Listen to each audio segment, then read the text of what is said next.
All right. Hello, everybody. Thank you for joining me for our March. We're doing a sew club today. We're doing a sewing project. Thank you guys for joining me. I'll get into what we're doing in our project in just a moment, but I want to introduce a new product that we have in the store to you guys first because it's a super cool product, and I'm really excited to show you guys. So we have these new cutting mats and cutting rulers. And you may think, okay, well, we have cutting mats and cutting rulers in the store already. So what's the difference? The difference is sew tight. SEWTITE. And the mat itself works with the magnetic ruler. So different sizes as well. This is our, let's see here. 42. So fantastic for cutting things right off a bolt of fabric. But I want to show you how it works. So let's do that. What I have here is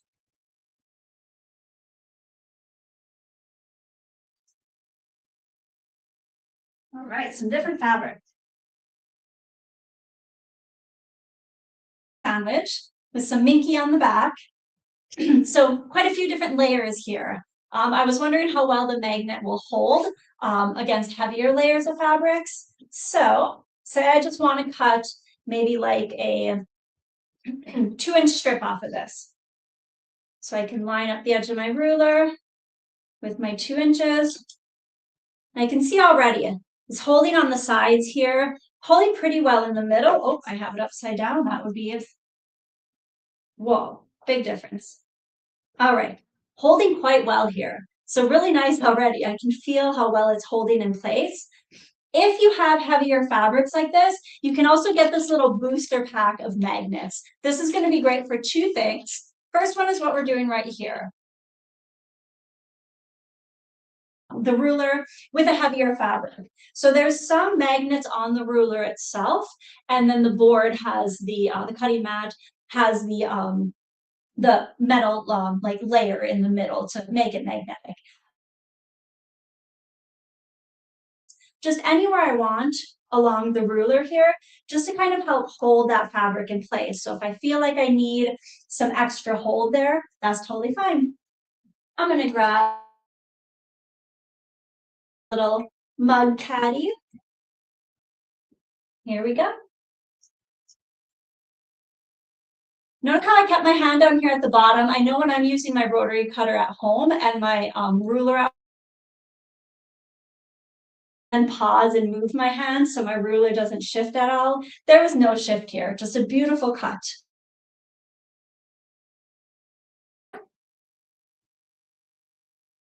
So also work nice for just regular everyday fabrics. I have some vinyl, some cotton. Probably wouldn't need those extra magnets for anything like this. It has a nice hold, but it's also not too tight where if I need to pick it up, hard to do. Very easy to maneuver it back into place when you need to. There we go. Maybe I want to cut this on the diagonal.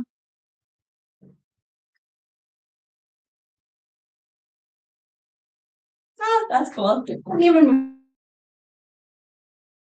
about this booster pack that we have.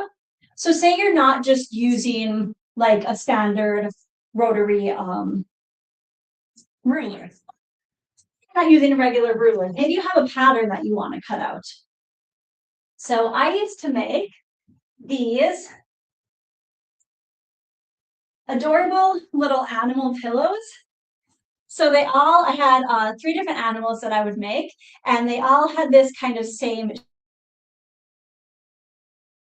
This is the pig. I had a panda bear and a cat as well. So this basic shape, I used fleece to cut out. So I have 2 layers of fleece here because I need a front and a back.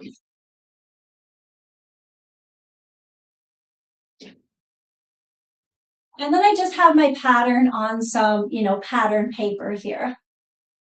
It's been a while since I've made one. I should probably iron this a little bit, get some of the creases out. But if I just want to hold this pattern in place so I know I can cut it nicely, that's what I can use the little boosters for. On here, it's going to really help hold my pattern in place. So as I'm cutting along, I don't have to worry about it shifting. The boosters come in a pack of 12.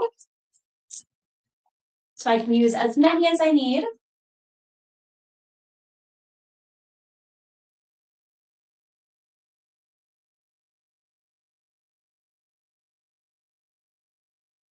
That should be good. And now that's going to hold that pattern in place nicely as I go around and do my cutting. Don't have to worry about it shifting or moving on me at all.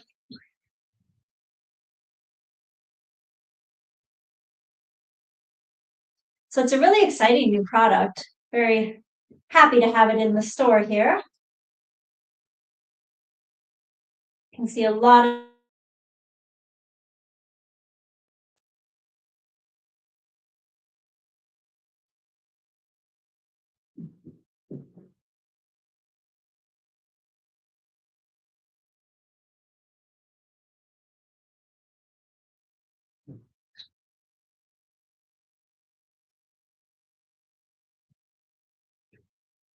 So let me know what you think. You can comment if you've seen this product before in stores, but we do have it in stock here at Barnes Sewing Center.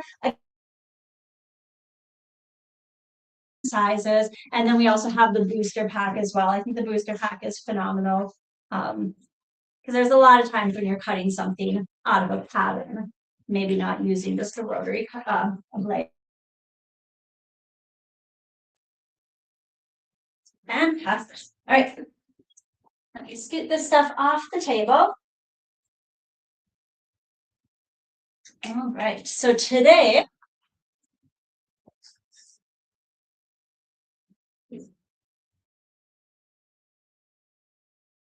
great little mug caddy.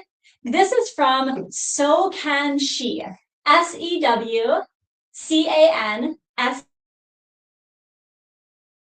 If you've never been to this website before, go check it out. It is a phenomenal sewing blog. So organizing, kind of kitchen stuff. Yeah, so many different projects. Oh, and quilts as well. A lot of quilting patterns on there also. So let's check it out.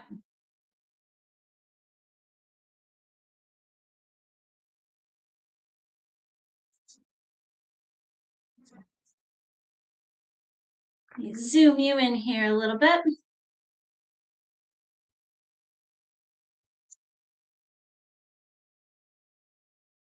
Her website when you log in.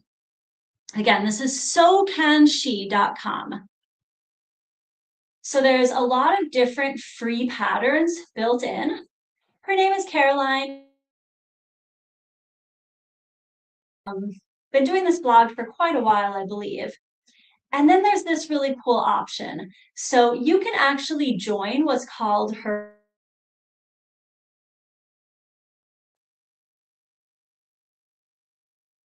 the Sewing Bee community. So the Sewing Bee community is where you can get in a PDF pattern every single day. So projects that she offers on here. Let's see here. It is only $29.99 a month, or almost get it for half price, 44% savings. But you get so many perks with this. Now, if you don't want to join the whole community, any of these patterns that she has online. So we are doing the mug patterns. And I'm just going to type in mug and caddy. There we go, right here. So make sure to check out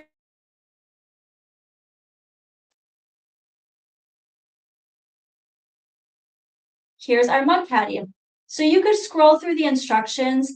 If you want a PDF download, she sells these for only $5. But again, if you sign up for her Sewing Bee community, you get those downloads once a day for free. So many great options on here. But if you like the printed out PDF instruction, it is only $5. Beautiful pictures, great instructions. This is the project we're going to be making today. So let me check, let me pause for just a moment. I want to check the Wi-Fi. Thank you, Susan. She said there's some buffering happening. So I want to make sure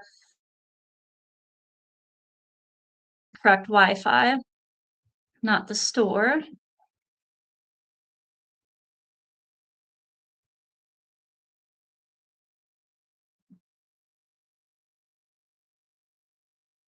Okay, well, it looks like we're good. Sorry, guys.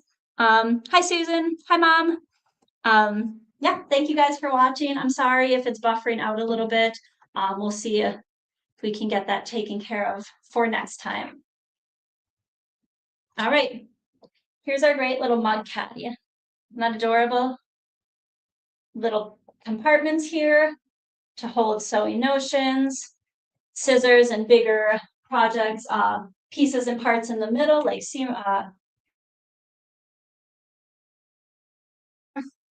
and I don't have to worry about this ever tipping over because it is connected to a mug, nice and sturdy. So we're going to go through talk about that.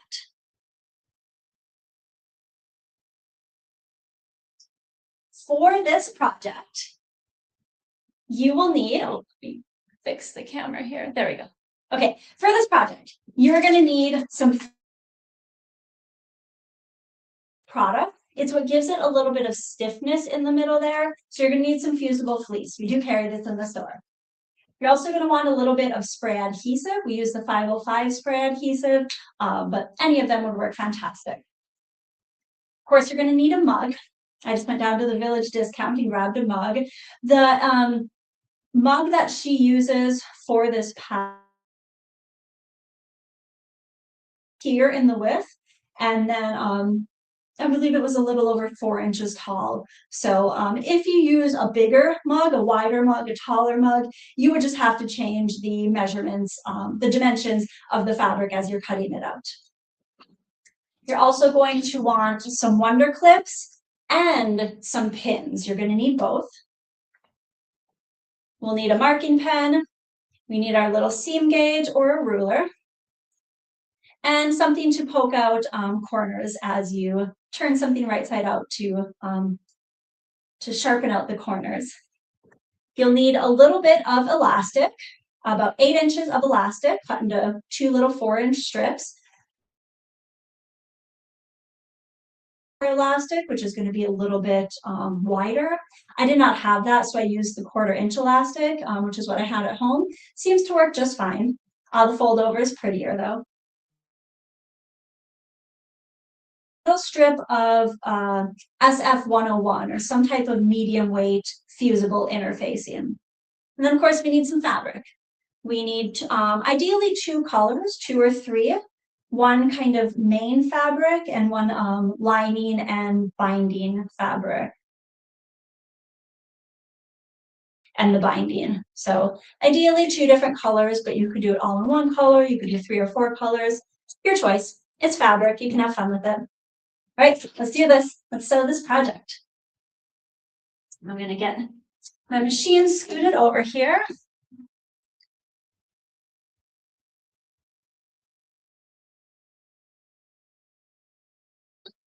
This is a straight stitch machine. I'm only using straight stitch for this project. The TL2010 is a semi-industrial machine. I really don't need that strength for this project. It's not bad to have it. It's just not something I necessarily need. So you could use any home machine to create this project as that I have this machine in the room. So this is what we're going to use. All right. First steps are I'm going to grab all my fabric here. So you're going to want to cut your fabrics. You have some strips for binding. You have some taller and longer strip for the pockets. And then you're going to have a strip of fabric for the inside line. And you're going to have a piece for the outside of the cup as well.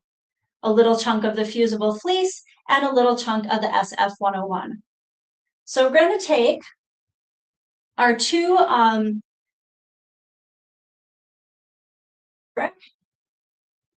and I'm going to fuse the fusible fleece to one side of these. I have two of these cut out the exact same size. Please go to Caroline's blog, so can she, to get the exact measurements, but I want to say this is about 4.5 inches.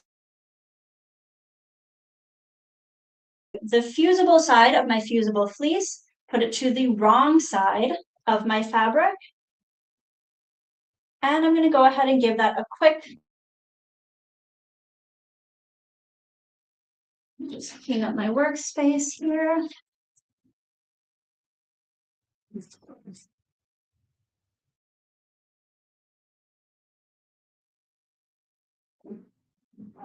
Okay. I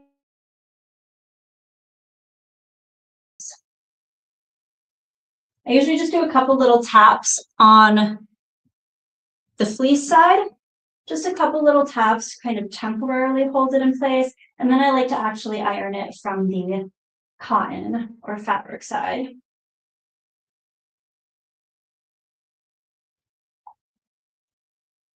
So that just holds really nicely.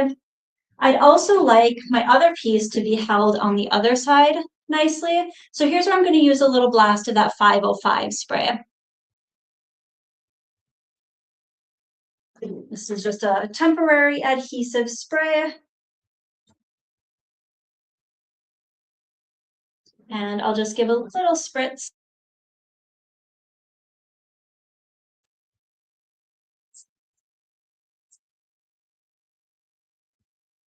And now I can lay the other piece right side down. Let me make sure I have the facing the same direction.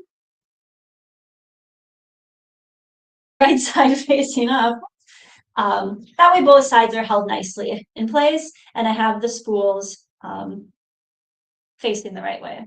Looks like there's a right side and a wrong side, definitely. So spools facing the correct way. Next, scroll down to my instructions here.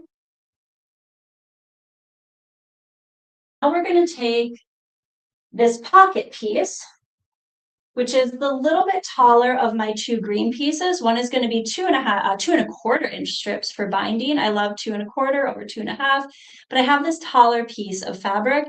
This is going to be for my pockets.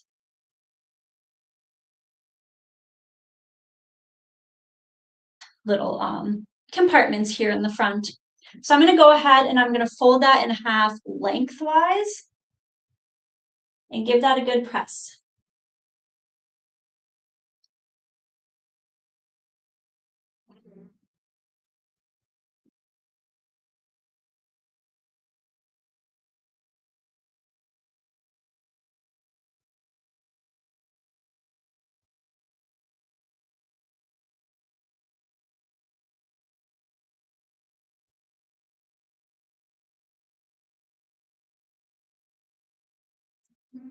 Do a quick little press on the other side as well, just so I have a nice, clean, folded edge there.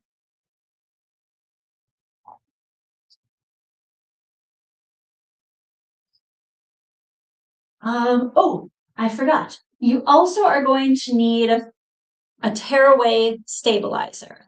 The tearaway stabilizer is made to go in the middle of here, and that's going to give a little bit of stiffness to this. No, my bad, my bad. This is the fusible part. This is for the fusible SF101. Let's see, Carol, the dimensions of the mug kept buffering out. Oh, sorry about that. The dimensions of the mug, and again, this is in her blog. She used a cup that was 3 inches wide at the top by a little over 4 inches tall, or right around 4 inches tall. Again, you can use a different size mug, which is why I'm not giving the cutting dimensions. First of all, I definitely want you to check out her blog where she, but the dimensions may also change depending on the size mug that you want to use. So for that reason, you know, definitely go check out her in that SF 101, making sure it goes all the way up to that fold there. Folding it down. And now we'll give that a little press. That is also fusible on one side. Doesn't matter if the fusible side is facing up or facing down.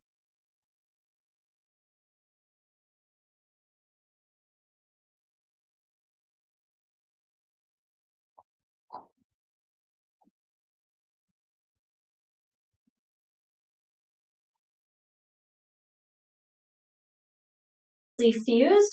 If you wanted the other side to be attached, I could also definitely use a quick little blast of that SF101. Oh. And that will help hold the other side as well. All right, so here's my pocket strip, ready to roll.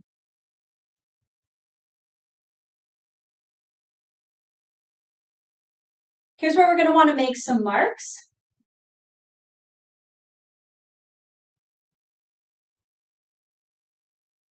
We're going to take our main piece first. That is this fun bobbin fabric that I used. And we're going to make some marks on the fabric. So I'm going to measure in 3/8 of an inch from each side, and I'm going to make a mark on my fabric. So here's where I'm going to grab my glasses first, and then my seam gauge and my marking pen. I have 3/8 of an inch up here. I can slide this over.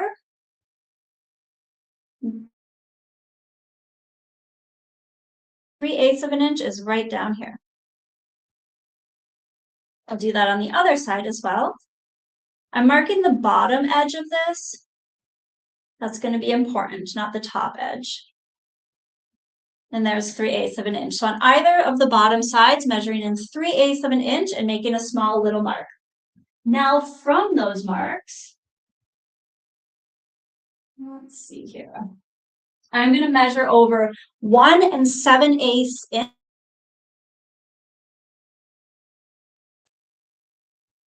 And 7/8. So from that mark that I already made on the fabric, 1 7/8 over. And then from that mark, continuing on. Should be 4 of these marks that we're going to make.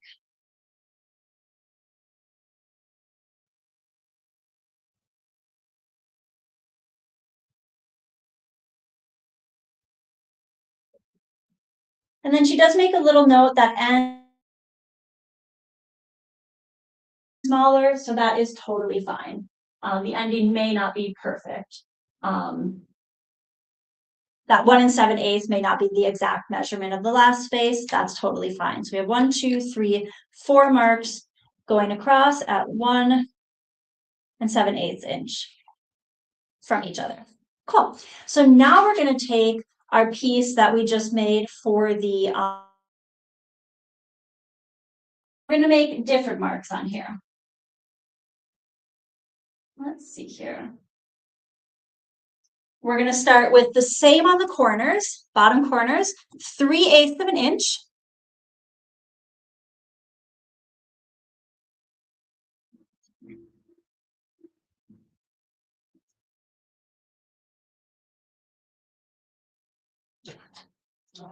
And the other bottom corner, 3/8 of an inch. And then from those marks, I'm going to measure over 3 1/4 inches apart. So my 3 1/4 is the seam guide. You can tell I use it a lot. It's quite, you know, marked up here.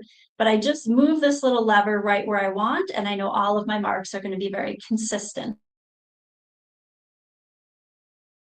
That up with 3/8 inch, and making these marks across.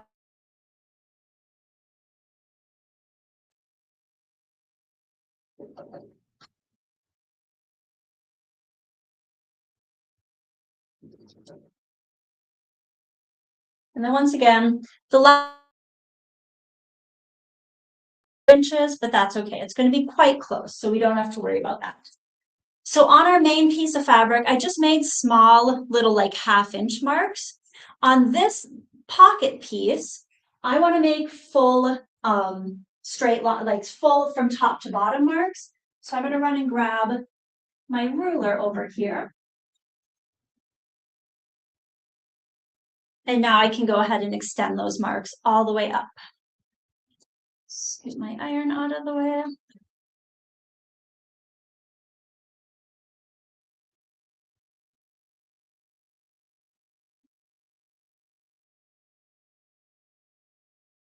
Length of the fabric.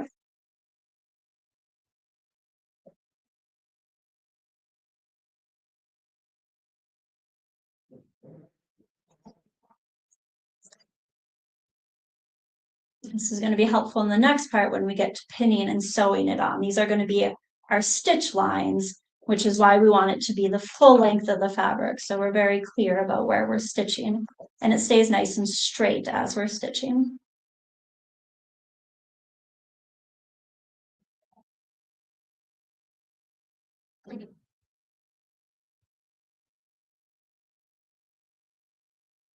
Oops.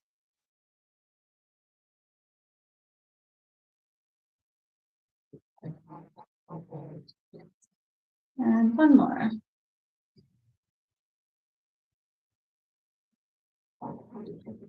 Okay. What I'm going to do here is I'm going to go ahead and I'm going to take my pocket piece. That's that green fabric I was just using. And I'm going to lay it on top of my main piece. I'm going to line up these first 2 corner pieces. That was the 3/8 of an inch on each piece of fabric, 3/8 of an inch in place. This is where I need the pins. The clips will not work for this. So I'm going to line up the bottom edges, line up that 3/4 of an inch, essentially just lining up the raw edges pretty much, but pinning at that 3/8 of an inch. I'm sorry if I was saying 3/4 of an inch. It is 3/8 of an inch. Now I'm going to fold this mark on the green fabric mark on my base fabric. So again, this was like 1 7/8, where this was 3 1/4. So here's how we're going to get those pockets popping up.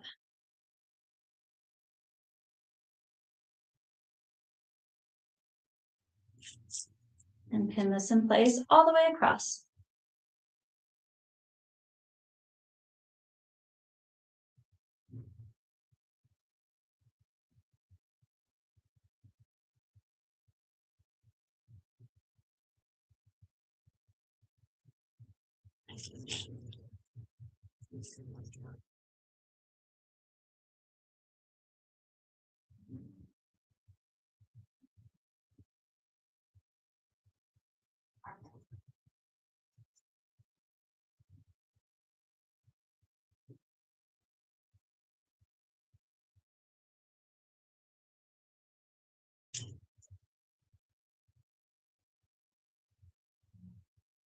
And see, as for right now, I'm just kind of shoving all that extra fabric to the side.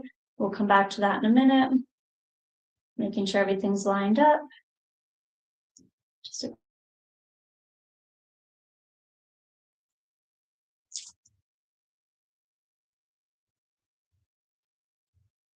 and then lining up the edges of the fabric on each side. So now I'm going to take this over to my sewing machine and I'm going to sew a straight row of stitching down each of these vertical lines, making sure I back tack at the start and at the end of my fabric. Let's jump over to the machine here.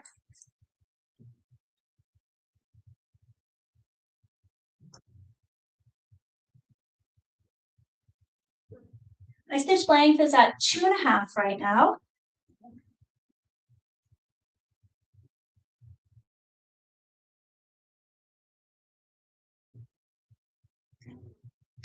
You want to start from the bottom of the fabric and sew upward.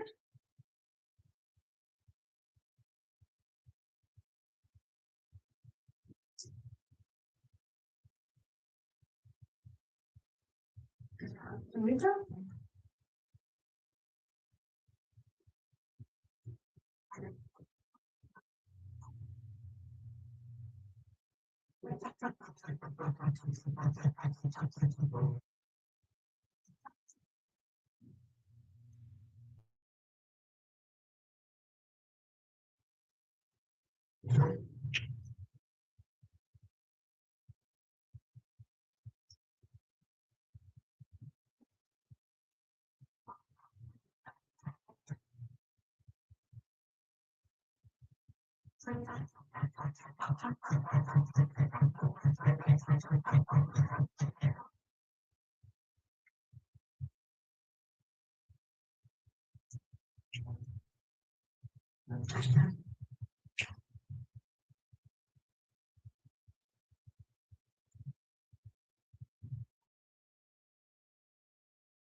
There we go. All right, we have all of our little pockets sewn.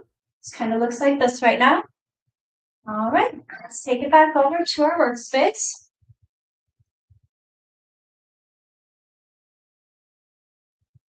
Oh, sorry, Linda. I guess that's still buffering a little bit. I've had that happen with the.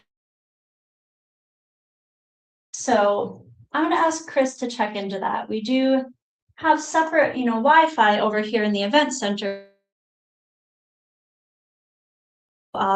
Yeah, I will ask him to check into that and see if we can figure out why it's still buffering. All right, so now here's where we're going to need our wonder clips.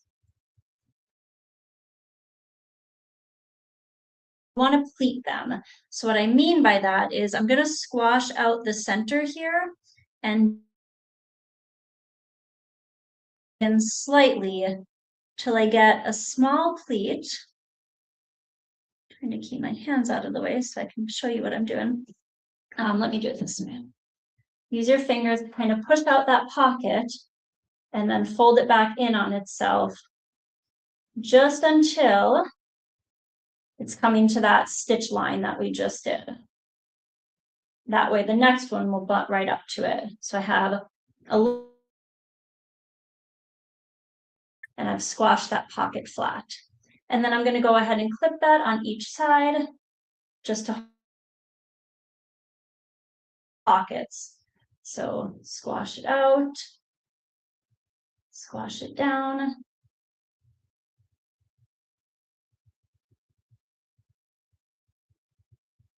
And clip into place.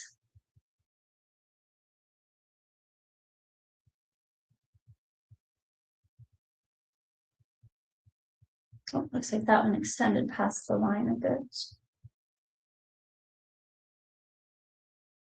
Each is more or less than the other.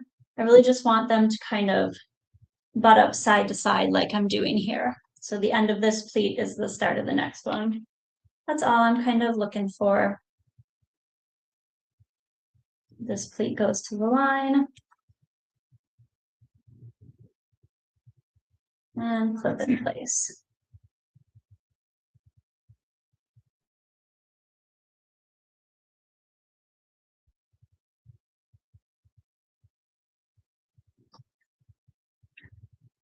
I do want to remind you, we have some great events coming up. We actually have them tomorrow if you're looking for some. Have a little mini class that we're offering called buttons and buttonholes. So this is learning how to do, so we show you in like your user class, if you bought your machine from us, we show you how to do buttonholes. But there's a lot of different options for buttonholes on your machine. So we're going to talk about doing a buttonhole on a stretchy fabric, doing a button.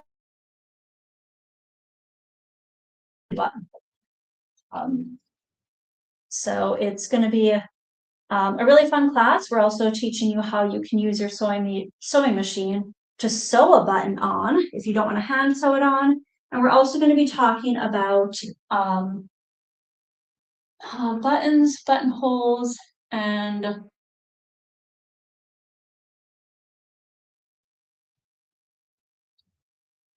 yeah, it just escaped me. But this class is tomorrow, so you can check the website. There's still room to sign up for it if you're interested. So we have all of those bottoms pleated really nicely, held in place with our clips. And now I'm going to go ahead and sew a 1/4 inch seam all the way down, and that's going to hold all of those pleats in place for me.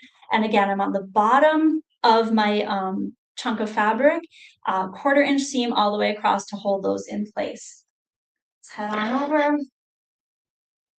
and get to stitching. This machine has a 1/4 inch mark right here on the needle plate. So I'll take out that first clip, line up the edge of the fabric right with that 1/4 inch needle place, which if we look at it, is also right at the edge of my presser foot. This presser foot that happens to be on the machine, the stand. Just guide the edge of the fabric right along the edge of the foot there, and I know that's going to be pretty close to a 1/4 inch.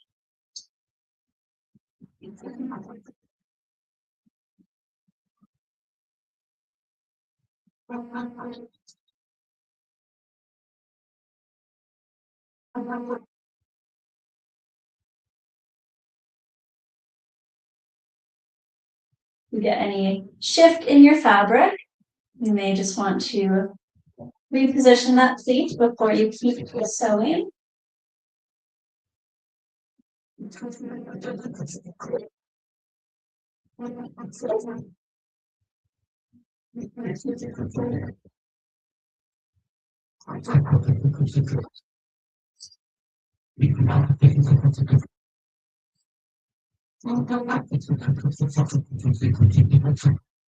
Back stitch at the end.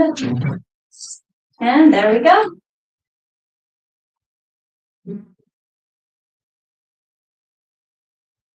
So now we have all of our little pockets sewn in place. So they're going to be fantastic for holding a lot of little nice sewing notions. And we'll continue on with the project. If you have some longer tails of threads down here at the bottom, you can definitely go in and trim those off.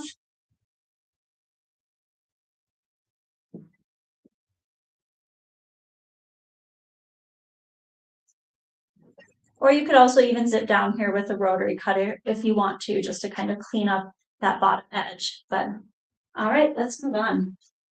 Let me open up my instructions here and see what's next.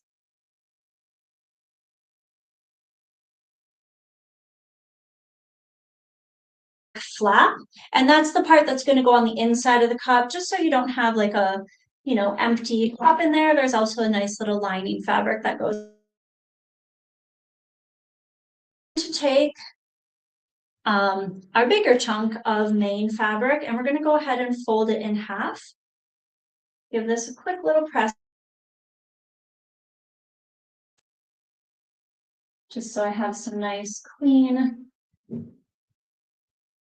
edges here, nice clean fold. So now what I'm going to do is here at the bottom, fold it in half. I'm just going to go ahead and sew a 1/4 inch seam around all 3 sides so the bottom is open, so I'm able to turn this right side out. This is where our little turning tool will come into play. Done with these clips.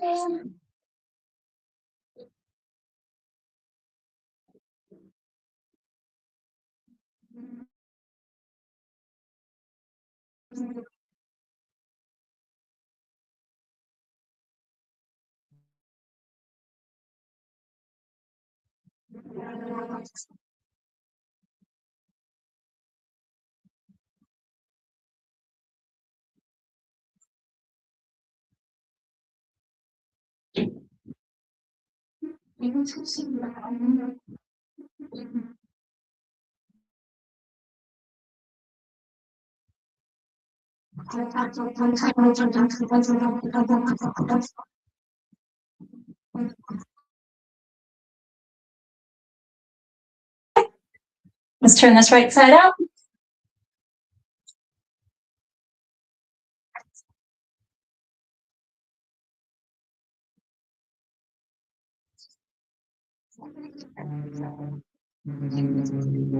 Here's where we can use a little turning tool. Stick. I keep this in my sewing room. Works quite well for just popping out those corners there. So you know what? I forgot to trim. It's not mentioned to trim, but I do like to do.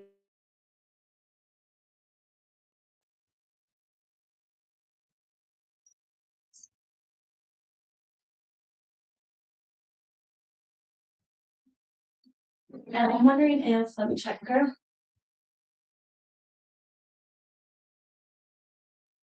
Okay, yeah, that was silly of me. We didn't need to sew along that top fold because that is a fold there. It wouldn't be a raw edge. So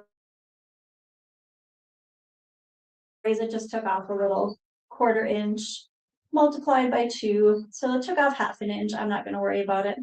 We'll just carry on. So yeah, let's fold this out and pop out the corners. Give it a quick little press.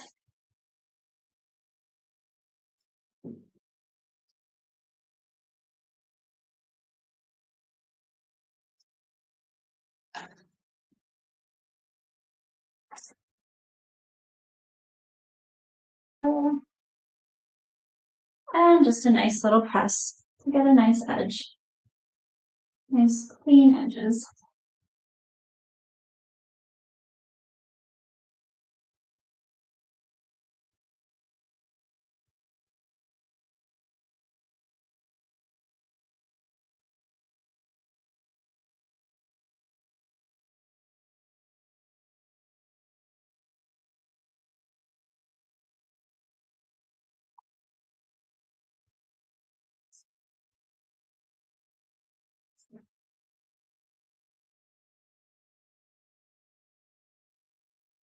Okay. So there is my inside flap piece. So now what we're going to do, switch the sewing machine. I'm going to take my main piece that I sewed my pockets onto and put that right side down. So looking at the back of it, and I'll take this flap that I just made, and I'm going to align, just kind of eyeballing or measuring that each side is about the same distance, so it's kind of centered on. Could measure, but it looks like I have about 3/4 of an inch on each side, so I'm happy with that. Go ahead and throw a couple clips on so it doesn't move as I'm sewing.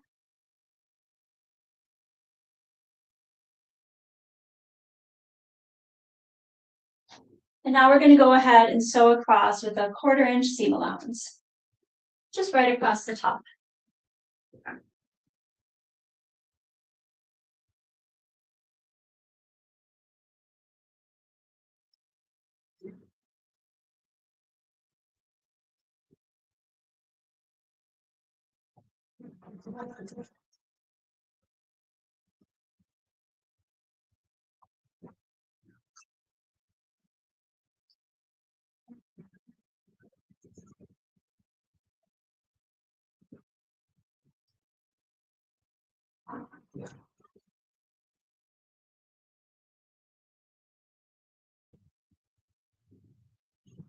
There we go. So next, I believe, is the elastic. Yep, so now I want to attach the elastic. Really doesn't matter if I sew the elastic on the right side or the left side. It doesn't make too much of a difference. So I'm going to take two 4-inch strips of elastic. Again, you could use, excuse me, you could use fold over elastic. This is just regular 1/4 inch, I think. With it, but I'm going to fold it in half. And I'm going to line up the raw edge with the end of the fabric here, and I'm going to sew about, let's see here, 3/8 of an inch below the top guide. And I'm just going to make those marks on here. So I'll measure down 3/8 of an inch. That's not 3/8 of an inch, about right here.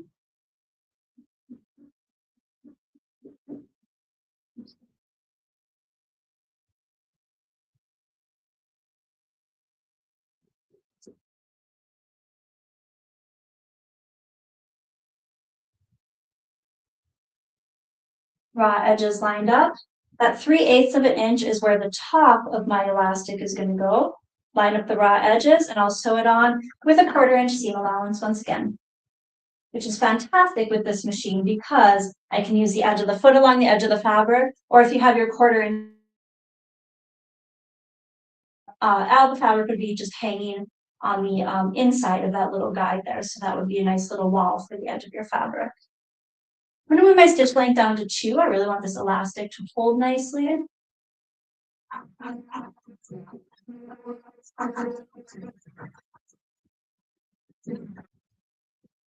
I just did a little bit of back tacking a couple times just to get. Now, raw edge is lined up. The bottom of my piece is going to go along that 3/8 inch mark. And same thing, sewing it on with about a 1/4 inch seam.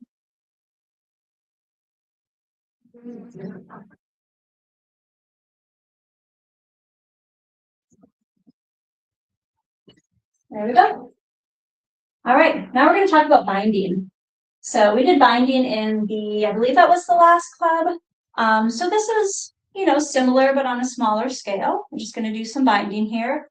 You want a strip that's at least about 30 inches long. I have 2 pieces here because my fabric wasn't 30 inches long. I was trying to use this green fabric that I thought worked really nicely. Hi, Betty. Nice to see you. All right, so what I'm going to do is I'm going to have to connect these strips of binding, as we often have to do with binding. Binding is usually quite long. So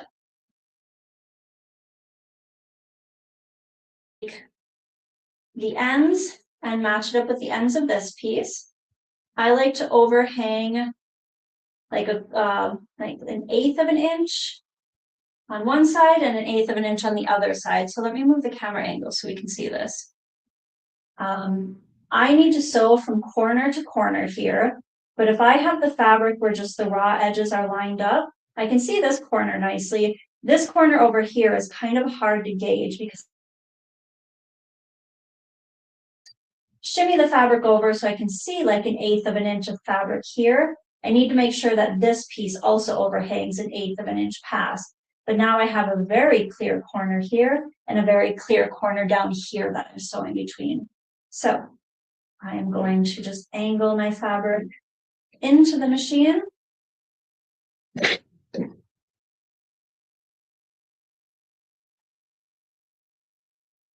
Starting at that corner.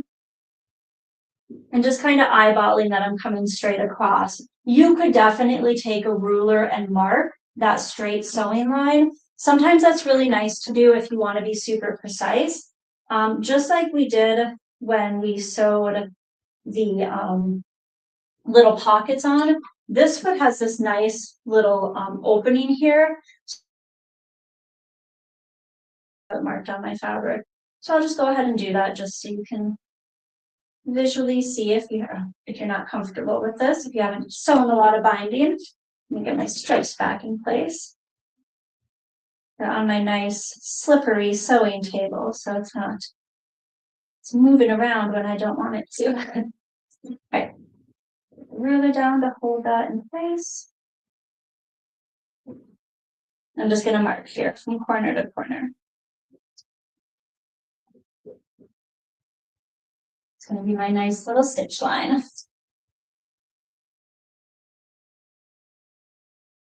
All right, here we go.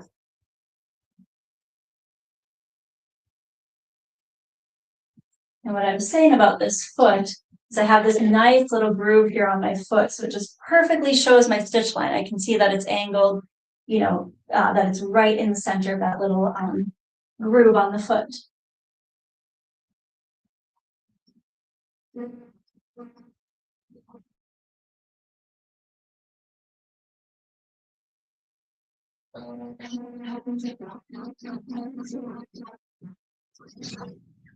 Yeah. So now what I want to trim this down to about 1/4 inch. So that's less than 1/4 inch, but that'll be okay.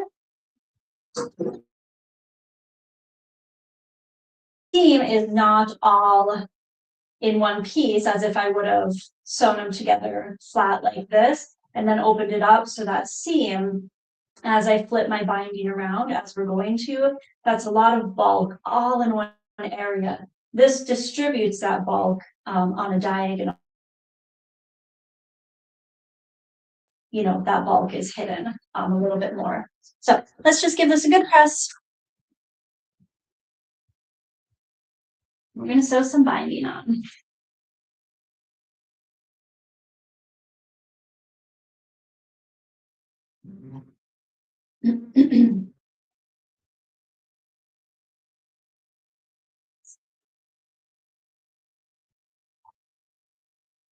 Okay.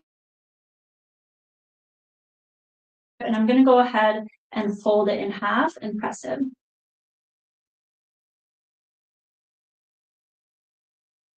Talked about this in the last club. I really prefer 2 1/4 inch binding over 2 1/2 inch. Really just depends on, your personal preference. But for this particular pattern, Caroline as well suggested cutting 2 1/4 inch strips for the binding. I'm comfortable with, but they're doing 2 1/4.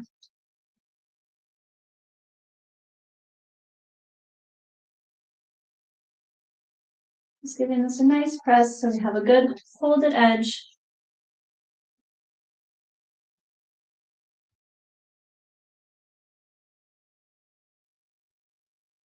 All right, so here's where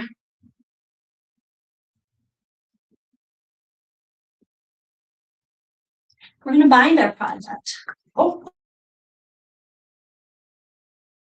Okay, so now we want to bind the edge of this. A couple things we have to think about. We want to make sure that as we're binding that we don't catch this flap in any of our edges. It's pretty far away from the edges that we're going to be sewing, but just be aware that this flap is on the back. We also want to make sure as we're sewing the binding that we don't catch these elastic pieces in there. So just be aware of what's on the back of the fabric. Actually, let me look here. It says you can pin the flap and the elastic straps down to keep them away if we prefer, but she does have you sewing from the back and folding around to the front. Normally, if I'm binding a quilt, I like to sew it from the front and flip it over to the back. Again, it's totally a personal preference. What happens if you sew it from the back, like we're about to do now, and then flip it to the front, you just see this little stitch line. This little stitch line right here as you sew it around. It's actually quite pretty. Sometimes people just don't like the look of that, maybe on the quilt. So it's totally a personal preference if you want that stitch line there. If you fold it from the front, flip it to the back, you would be stitching in the ditch. And then that seam with that little stitch would be on the back, the inside of the fabric. So your choice.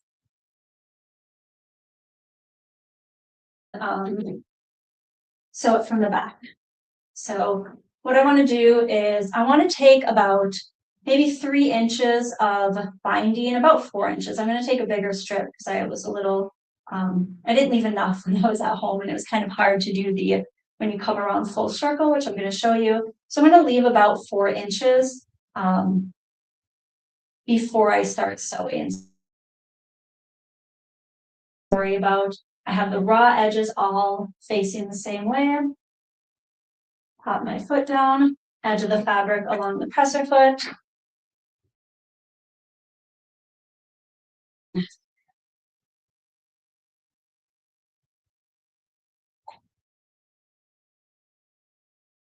Right. Here we go. I'm going to go back to that 2.5 inch stitch length. That was down to 2 for the elastic. You can fold this flap out of the way if you want. It's really not in the way of the stitching area, so totally up to you. You could also pin this in place. I'm just gonna go with it. Here we go. Back tacking at the start.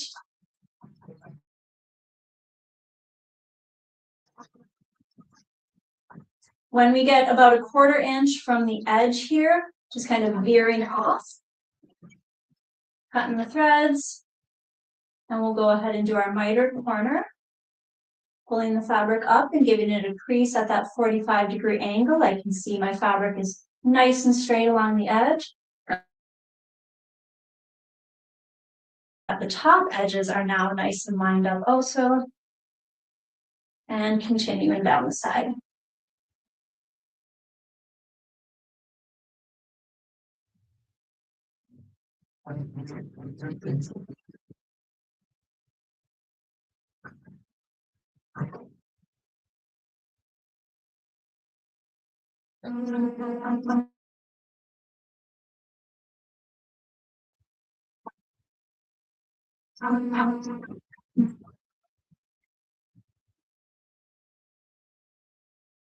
Corner. Take the time to get some good angles here. I do like to finger press as well. That will make for a very clean edge. So don't rush through that step.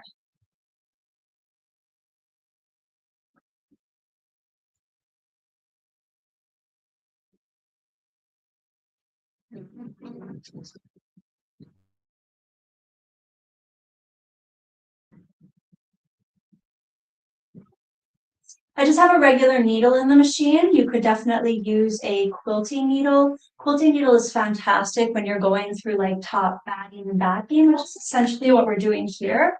We have that fusible fleece and consistency of a batting. So a quilting needle would be nice, or a denim needle.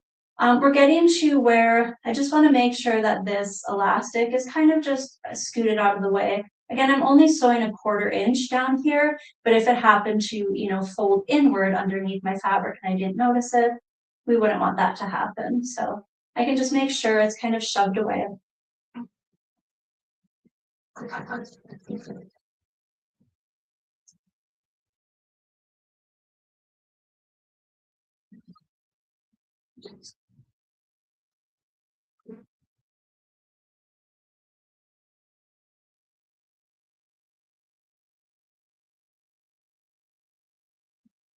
Here's where I may want to straighten that elastic out so it's not caught in there at a weird angle. I already tacked it down at 1/4 inch, so I should be stitching pretty close to that same line. But if it was angled too far away, I may catch a little fold in there. So I like to just flatten those back out.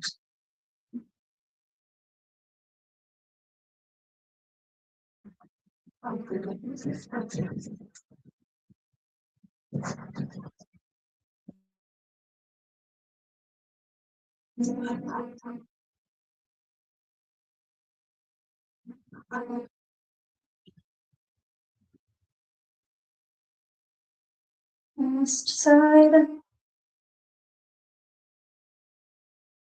a little bit. And again, I want to leave a little bit of flap here, so I will fold this fabric in, lining up my edges. And I'm just going to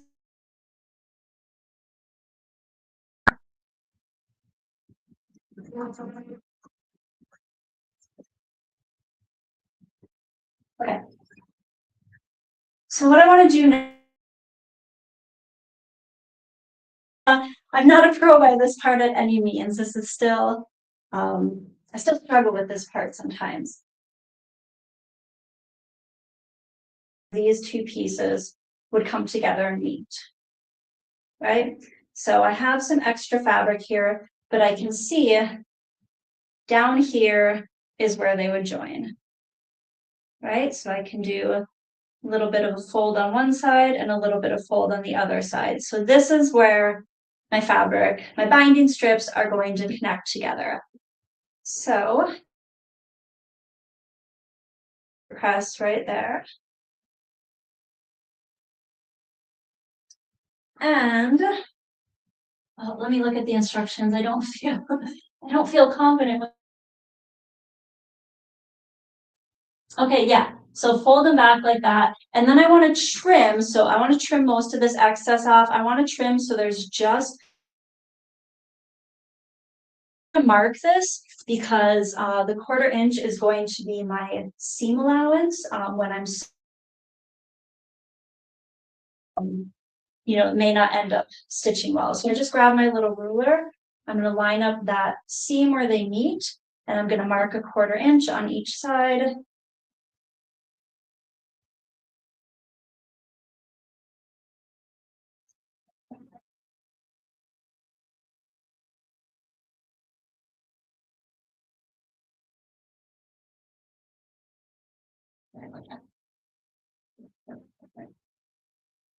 Okay, so I'm going to trim the fabric on both of those 1/4 inch lines.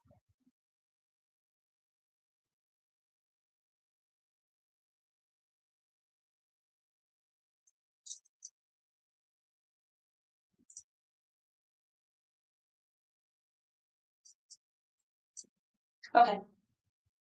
Now what I want to do is I want to open these up and make sure I'm putting the right sides of the fabric together. One up. And bring them together. And in order for them to meet, I'm going to have to kind of fold the fabric in on itself so I can get them to squash together.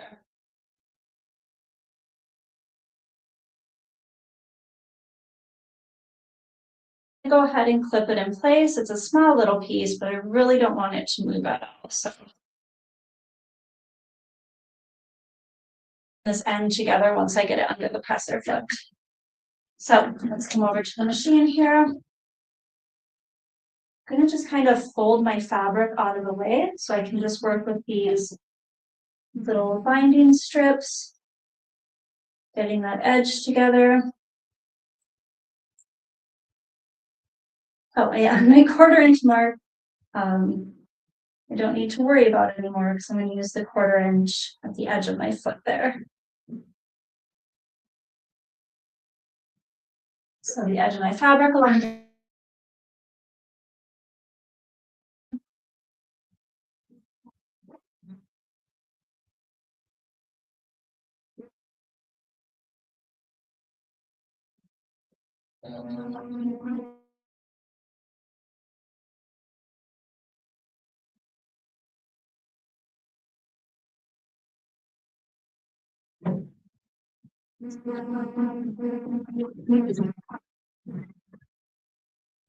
There we go.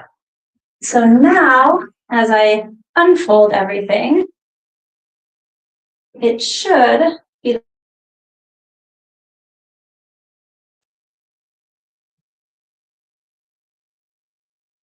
where it just seats itself in there nicely, and I don't have a lot of extra fat. I have worked decently.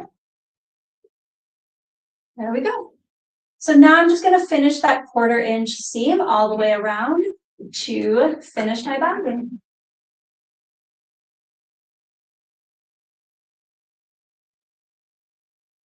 Making sure the raw edges are lined up.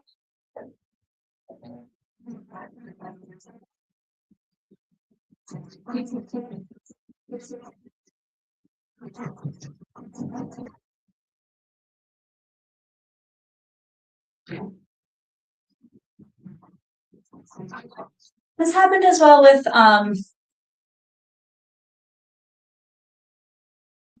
this tiny little hump of extra fabric that's going to get creased in there. I could have done better when I started sewing with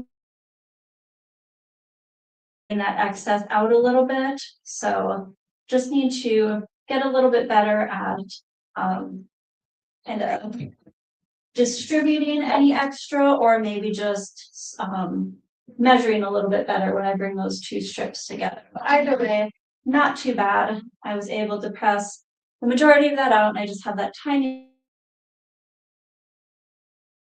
All right, now we're going to bring our binding around to the front.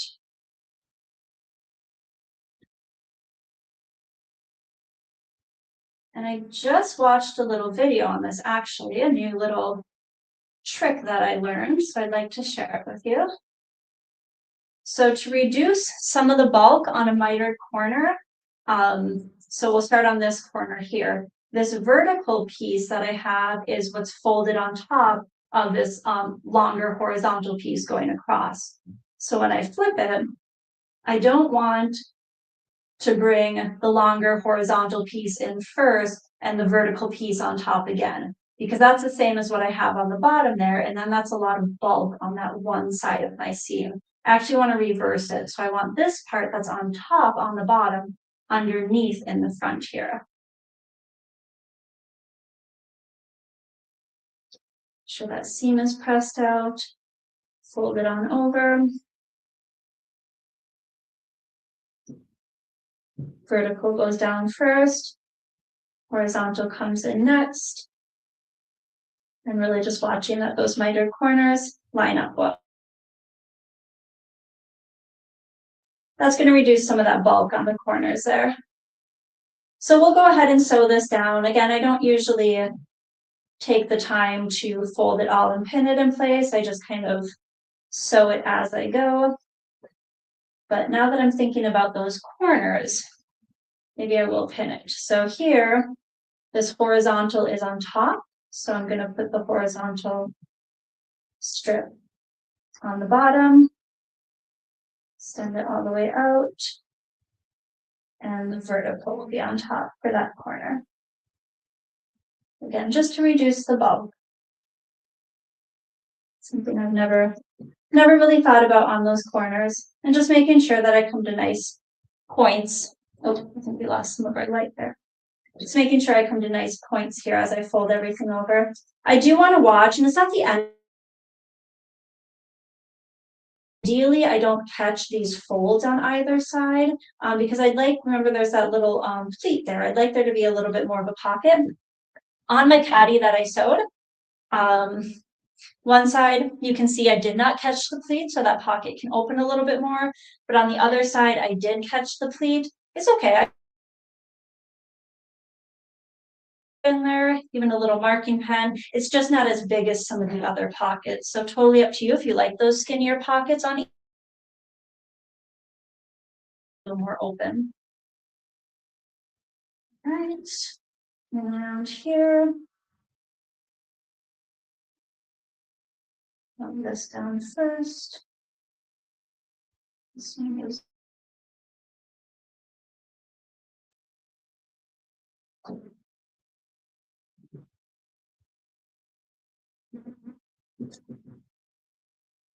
It is sometimes nice as well to, before you flip your bind back here, sometimes that gets a little nicer as you're flipping it around.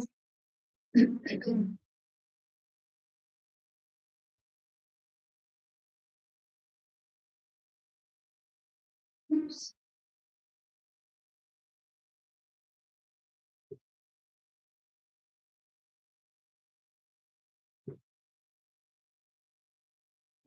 Just a little on. Wow, just wasn't totally turned out. Going back to exactly what I was just saying about pressing the back. Some along those corners there, you want nice points on the corners if you can get them. All right, now we're going to top stitch. just has the needle going straight down through the opening here, but the opening is quite close to the needle. The opening, I'm talking about this front part of the foot here. So I can actually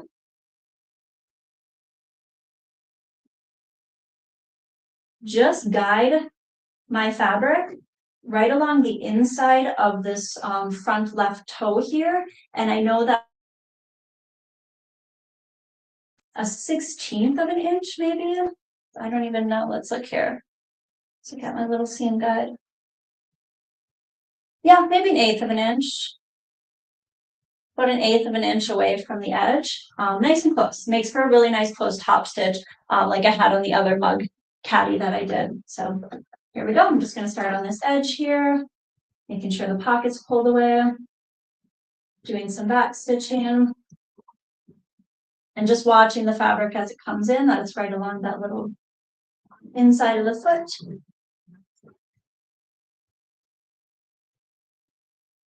Don't want that. Get that elastic shoved away.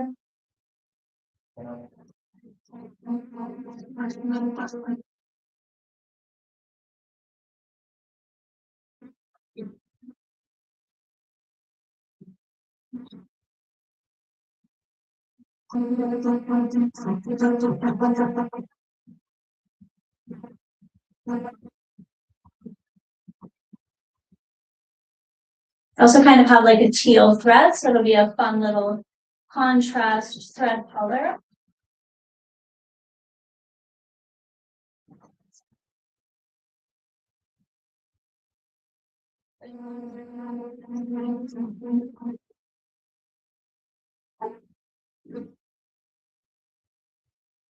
Now open that pocket there so I don't end up sewing it closed.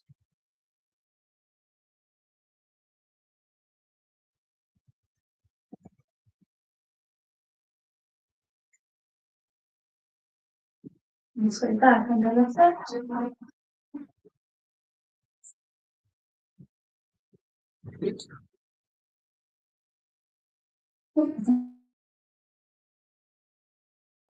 Take a little scoop back over. Continue on.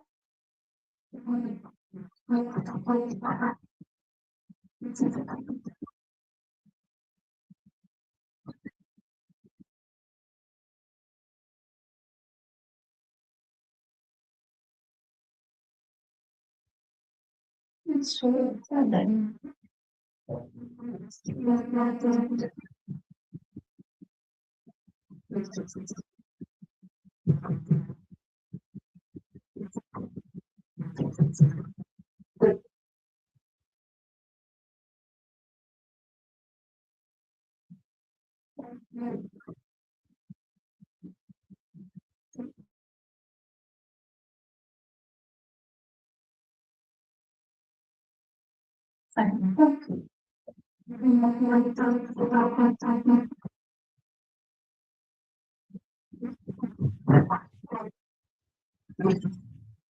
There we go.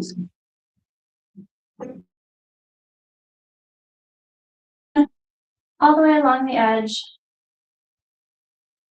I'm pretty consistent with the distance from the edge. I wobbled a little bit there, but having that inside of the foot to follow really, you know, makes for a nice top stitching, very, very close to the edge. All right. Let's see here. I believe. Yeah. So I might put it away here. Okay, so the last thing we want to do is we want to take care of this little elastic strip. So what I'm going to do is going to fold my caddy in half with the elastic pulled out so I can see it. And I'm going to overhang it.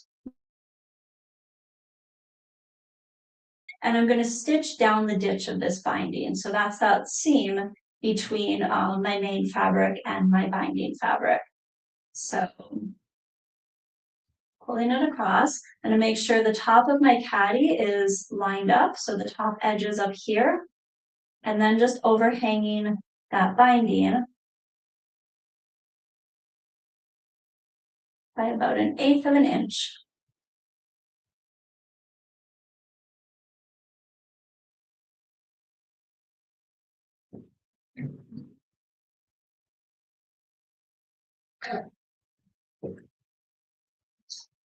Oops. Let me spin this around the other way. I feel more comfortable. With the bulk of the fabric hanging off to the left for some reason. That way I can see that the edges are lined up here. Seems a little bit easier to hold with my left hand. There we go. Needle drop right into the ditch and back tacking.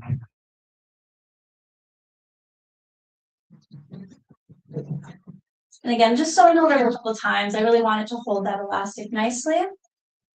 Trim that extra little thread tail. Do the same thing with the last little strip. Making sure edges of my caddy are even. A little bit.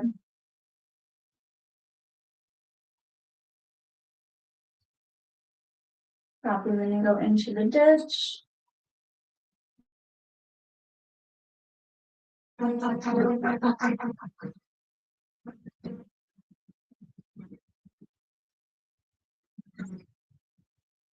There we go. That's that.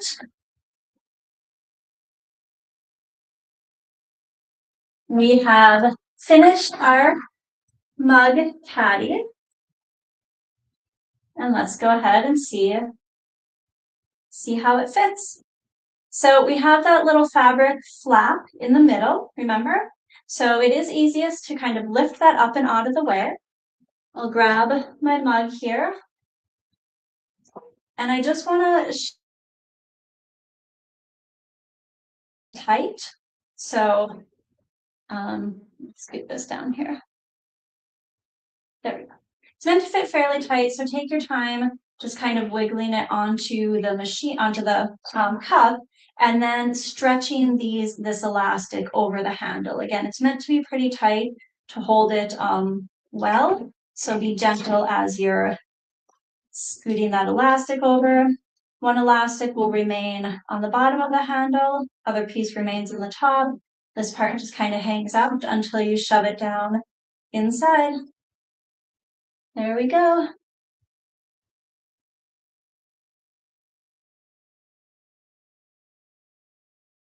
Little caddy, perfect for storing all of your sewing. No worry about it falling over.